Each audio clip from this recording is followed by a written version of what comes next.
Un grupo de parlamentarios de oposición pidió formalmente la renuncia del general director de Carabineros, Mario Rosas, a raíz del actuar de la policía uniformada durante las manifestaciones. Para hablar de este y otros temas de la coyuntura nos acompaña el presidente de la Cámara de Diputados, Iván Flores. Diputado, bienvenido a Canal 24 Horas. Muy buenas tardes. Buenas tardes, Andrés. A ver, ¿usted coincide con esta petición de renuncia en contra del general director de Carabineros, justamente no solamente por el actuar de Carabineros, sino que también muchos sostienen por las palabras, por las explicaciones del general director? Bueno, no cabe ninguna duda de que dentro de 6.000 detenidos, más de 1.000 y tantos carabineros heridos, 2.300 personas que han llegado a los hospitales, 215 personas que han tenido lesiones oculares, 23 muertos, es una situación muy difícil y por lo tanto también muy difícil de juzgar. En una situación como esta, tan compleja, en donde hay un enfrentamiento entre algún grupo, no estoy hablando de las marchas, sí, estoy hablando de los grupos de saqueo principalmente o de grupos que actúan un poco más violentos, sin duda que colocan en un riesgo a quienes tienen el deber constitucional de mantener el orden público, y que han habido casos nítidamente claros de violación de los derechos de las personas, de los derechos fundamentales, por cuanto han habido agresiones que están mucho más allá de la contención. Claramente no puede haber impunidad, tiene que haber justicia. Ahora, como en cualquier otra institucionalidad, hay de pronto, cuando las cifras son extremadamente llamativas, y aquí, Andrés, quiero hacer un punto. La preocupación hoy día no es solamente de las chilenas y los chilenos respecto a lo que está pasando. Hoy día la preocupación que tiene el mundo por Chile es marcado no solamente por el volumen, lo sostenido de las protestas, sino que por algunos indicadores. No ha ocurrido en el mundo que han habido más de 200 personas con lesiones importantes en los ojos. Entonces la pregunta es, ¿hacia dónde se dispara? Usted hablaría, perdón, diputado, derechamente de excesos, como han sostenido el oficialismo, o derechamente de violación a los derechos humanos? Bueno, han habido violaciones a los derechos humanos, Carabineros mismos lo ha reconocido, y eso no puede quedar impune, tiene que ir hacia donde tiene que ir, y esos son los procedimientos y los tribunales que correspondan. ¿Y esto a su juicio justifica la salida de Mario Rosas? Lo segundo es que claramente ha habido aquí una serie de indicadores que llaman mucho la atención. O sea, vuelvo a repetir, no se ha dado en el mundo ni en las protestas más marcadas, como fueron los chalecos amarillos en Francia, o en Hong Kong, o en Cataluña, donde los enfrentamientos son muy duros.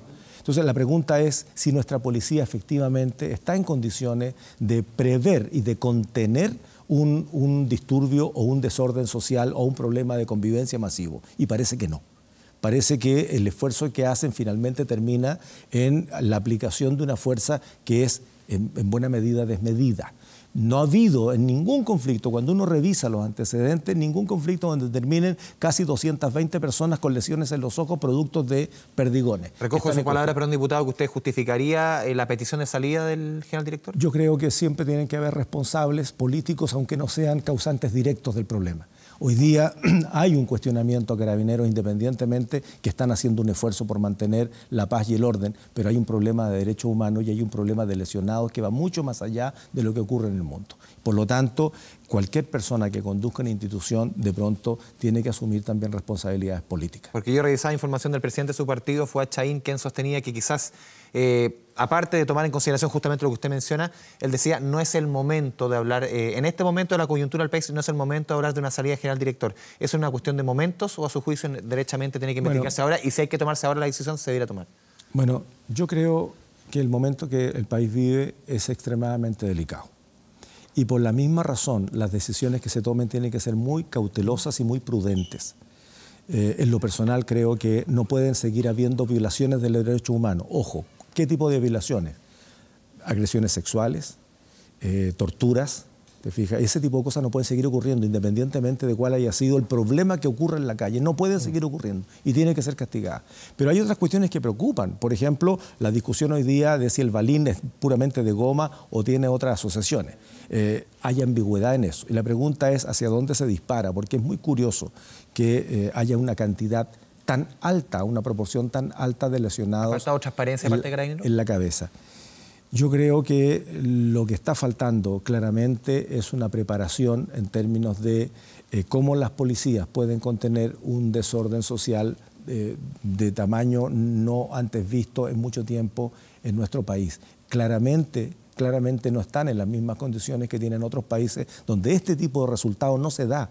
No se da, vuelvo a repetir, no ha habido, en donde han habido graves disturbios, como estos 3 países que acabo de citar, con tal cantidad de lesionados, especialmente en zonas sensibles. Es una cosa muy crítica. Por otro lado, también tenemos más de 1.300 carabineros, 1.400 carabineros que han terminado en los hospitales. Entonces, bueno, a su pregunta y en concreto, yo creo que cada uno tiene que asumir su propia responsabilidad de lo que está pasando y si tiene las condiciones para poder seguir conduciendo una institución o no. Yo entiendo que aquí los generales del alto mando han cerrado fila detrás de su general director porque no quieren que se repita lo que pasó con el general Soto, pero en ese caso habían condiciones también que no permitían que siguiese estando allí.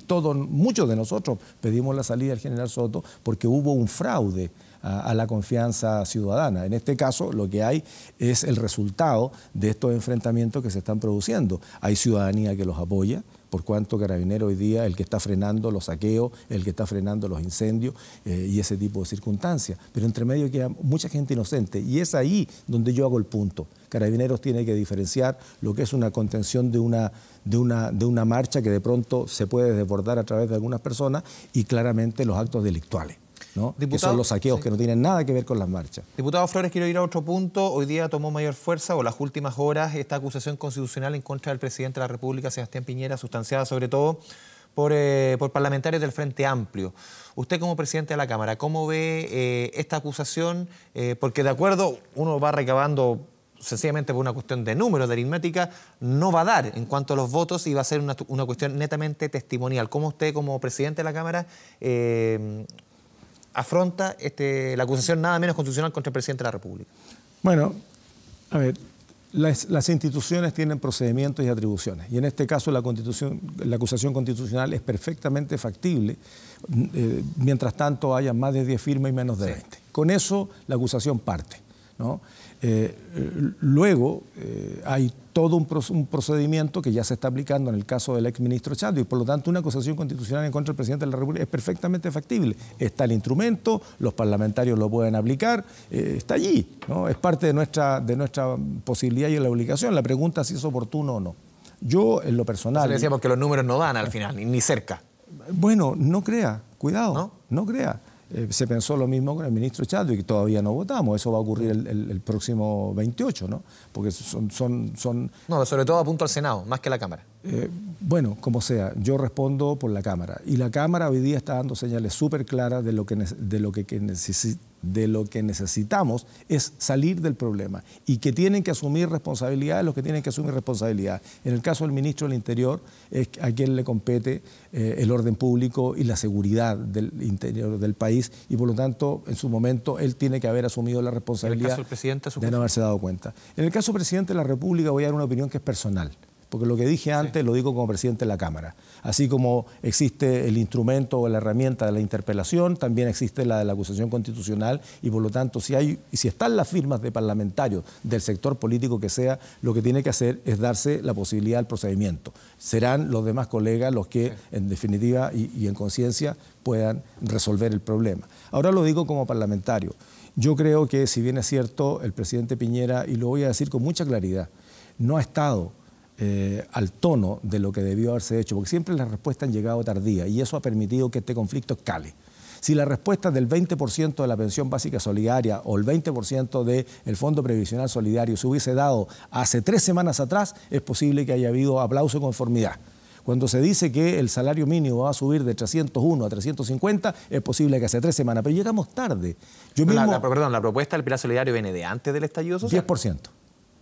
10%. Si no me equivoco, era un 20%. No. 10%, porque de hecho fue nuestra bancada la que lo presionó. Acuérdate que casi se pierde la idea de entre tanto número uno se va perdiendo, entonces en el fondo tantas medidas que se iba anunciando y rearmando. Lo tengo clarito, porque dentro de la oposición nos dieron muy duro por haber aprobado la reforma previsional. Perfecto. Y nosotros, hubo unos cuantos que dijimos no.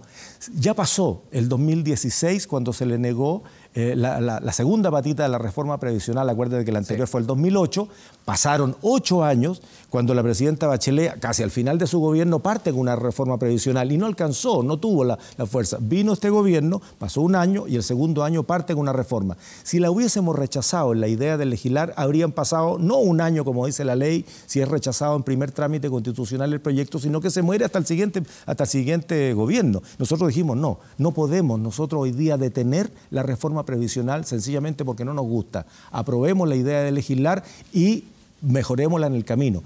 Ahí en ese momento era el 10% de aumento solamente de la básica solidaria. No se tocaba el pilar. Para que la gente que nos ve nos entienda, la básica solidaria son gente que nunca cotizó en su día, nunca participó de una AFP. Principalmente dueñas de casa. Sí. Y uno le preguntaba a una señora de edad, ¿y usted en qué trabaja? No, yo no trabajo, soy dueña de casa. Ese era el concepto nacional. Pero el Fondo Previsional Solidario son pensiones que van hasta los 325.000 pesos, pero que, hay una fórmula, reciben parte de un apoyo por el pilar solidario. Entonces, bueno, era el 10% pagadero 7 meses después que se promulgue la reforma. Y nosotros dijimos, no, se paga al tiro, si no rechazamos. Y se mantenía el 10%. Ahora cambió a 20, pero diputado, la pregunta que era un poco lo que le estaba preguntando antes, la acusación constitucional contra el presidente de la República. Volvamos un poquito al origen de la pregunta. Sí. Usted, en su opinión personal. Ya se la conté institucionalmente y ahora le contesto en la personal. Yo creo que no es el momento. El gobierno está aturdido, lo he dicho varias veces, está como knockout. Ahora el presidente ayer tuvo la oportunidad de haber hecho anuncios importantes. Y si bien es cierto, hubo un cambio de tono, hubo un cambio de ritmo, y dio la sensación de que... ¿Perdió una oportunidad el presidente? De que era un poco más humilde en su manera de presentar. Yo creo que perdió la oportunidad de haber señalado medidas concretas y medidas contundentes. No es el momento de tibiezas. Y eso fue lo que nosotros hicimos en la Cámara. Presidente? Pero sin duda. Ha sido lento para reaccionar en un conflicto sin precedente desde el retorno a la democracia. No había habido un movimiento social tan grande, tan amplio, tan voluminoso como el de ahora. Entonces no son para soluciones tibias, son para soluciones contundentes. O sea, cuando nosotros en la Cámara, y ojo, la indicación vino de una parlamentaria del oficialismo, que la apoyamos todos, la Jimena Osandón. Aumentaron un 50% el pilar solidario. Nosotros estábamos hablando de un 40%, algunos de nosotros, y de repente aparece esta indicación inadmisible. Yo tuve que declararla inadmisible porque yo no estoy para gustos personales conduciendo la Cámara. Tengo que atenerme a la norma y la norma dijo inadmisible y la presenté como inadmisible. Como hubo una indicación de ella, nosotros permitimos que se haga el debate, uno en contra y uno a favor.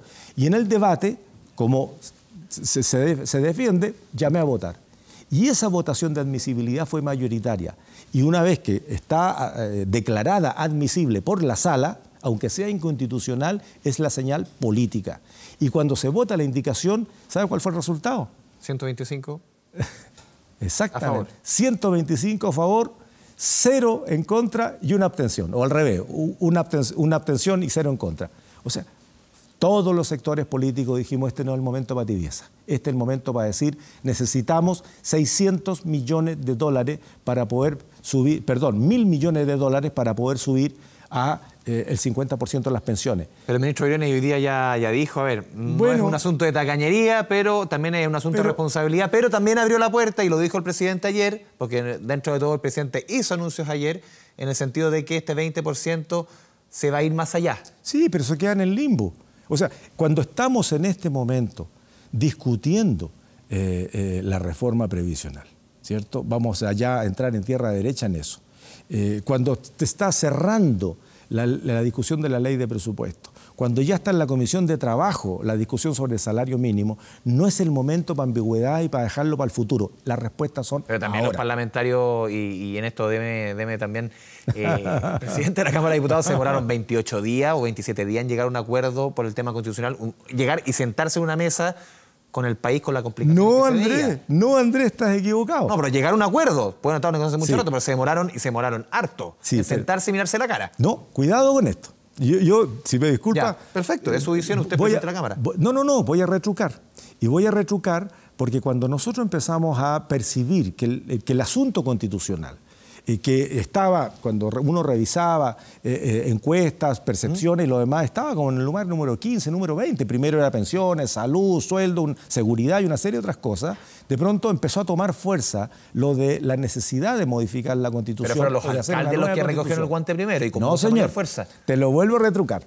Mira, los alcaldes partieron hace 2 semanas, en buena hora. ¿Sí? Fantástico, fantástico, porque ellos son los que representan 348 municipios de todo Chile.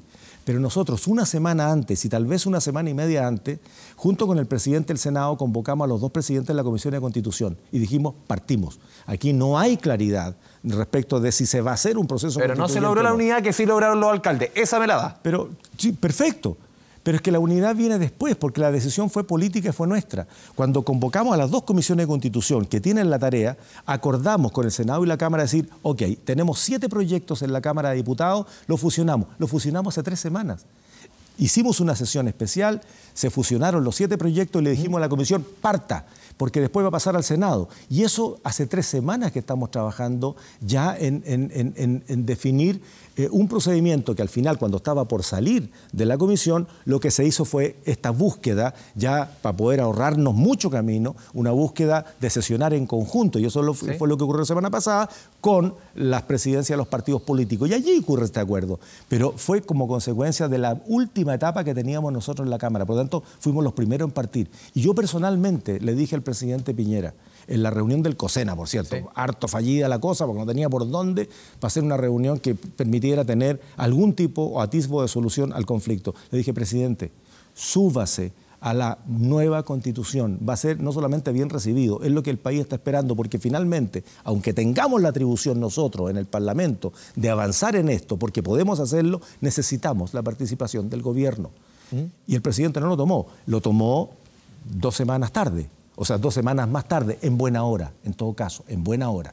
Con otra idea, con lo que fuere, pero en definitiva. Entonces el gobierno empieza a entender que esto es tan sin precedente, es tan grande y tan profundo este movimiento que no estamos para tibieza. Por eso vuelvo al punto, Andrés, de decir, mira, el daño que ha habido al mobiliario urbano, a la infraestructura urbana de transporte, en fin, el daño que ha habido, y no estoy hablando del daño a la economía todavía, porque ahí tenemos ya más de 10.000 micros y pequeñas empresas que fueron saqueadas, que fueron quemadas o que no se atrevieron a abrir, por lo tanto ya un mes ya no tienen plata para pagar los sueldos. Y por esa razón, en 3 horas ingresó el proyecto, me llamó el ministro antes de las 7 de la mañana para decirme, por favor, póngalo en la tabla, lo ponemos en la tabla. A la media hora estaba sesionando Hacienda, a la hora y media ya estábamos en la sala y lo votamos. 500 millones de dólares para capitalizar el Banco Estado. Entonces, en este escenario, ¿por qué no es posible, cuando tenemos 6.000 millones de dólares en pérdidas de infraestructura, poner 1.000 millones, y tenemos el 50% de aumento de las pensiones en Chile? Que el ministro dice, no hay plata. Sí hay plata, hay 15.000 millones de fondos soberanos. Que hay que ser responsable con ellos, sí, pero resolvamos el conflicto, porque si no lo resolvemos ahora, podemos tener 3.000 millones de dólares más. El 30 de noviembre tienen como todos los años para discutir la ley de presupuesto, esta vez la del año 2020. Diputado Iván Flores, presidente de la Cámara de Diputados, un gusto tenerlo acá en Canal 24 Horas. Gracias a ti, Andrés. Muy buenas tardes. Muchas gracias.